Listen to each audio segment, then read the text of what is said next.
He was like the everything to me, the person that I look up to for all my answers.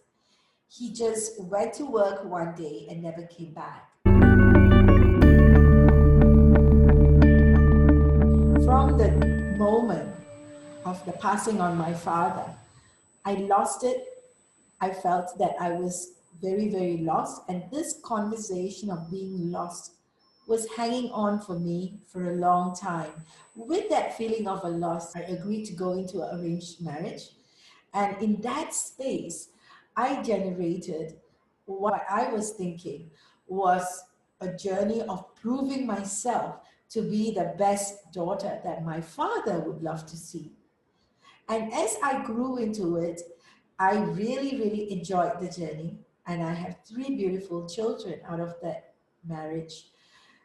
At the same time, it was also a time of where I started looking for myself. And in that time of a lost Azeeza, I was out there creating situations that would create more chaos for me in order to find myself. So this is very interesting of, when I look back on what I really created for myself, manifesting the lost part of me, to find back the lost part of me, going through a failed relationship, marriage, not only with a marriage, but also with my family members, where I defied the context of, divorce and all of that conversation, and moving on with many, many taboos that came up with it, plus a health failure that got me into bedridden for almost 2 years, of a betrayal of friendships and business breakdowns that got me into a whole lot of a mess, if you understand what I mean. And that really, really triggered so much of, a desire in me to get myself up and running in a more stronger perspective. And when I look back in these years of getting lost and finding myself back in lost journey in 2002, I chanced upon one of the most magical moments in my life, and that was the Accelerated Business School, the Money and You program. In that program, I got the distinction of understanding of my real worth and what I am meant to be doing. Even then, that was at the tip of the iceberg. It took me 7 years later to really find out, going to the roots with Accelerated Business School USA, got me to find my roots in India and to really look out, not just with the basis of Muslim background. It was with the background of the American teachings that came into my life that shifted a lot of things that I was being and doing.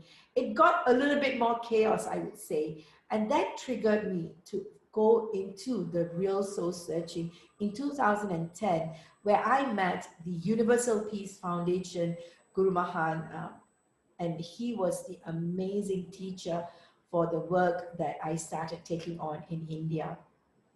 And in India, this calling that got me to really go back to the roots of where I belong, and learning Kundalini yoga, meditations, being initiated, and also being evolving with the spiritual teachers around the world. And when I came back, I also worked with Balala Ramalinga Swamiga's teachings, and I was a vegetarian for 9 years.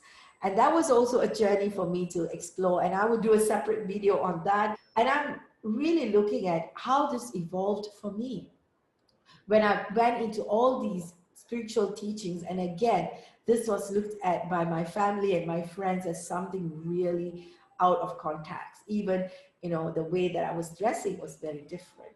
So I kind of lost myself to find myself back. Do you relate to what I'm saying? So that was the journey that I was on, and not until 2013 that I was in such a maya of the spiritual world that in 2013, I told myself, enough is enough. What is it that I want to achieve financially, in relationships and everything else, that I started working on the capital market. In the next video, you're going to hear me share about my experience in the search of putting together conscious capitalism as a way of life, using global business as a gateway to global peace.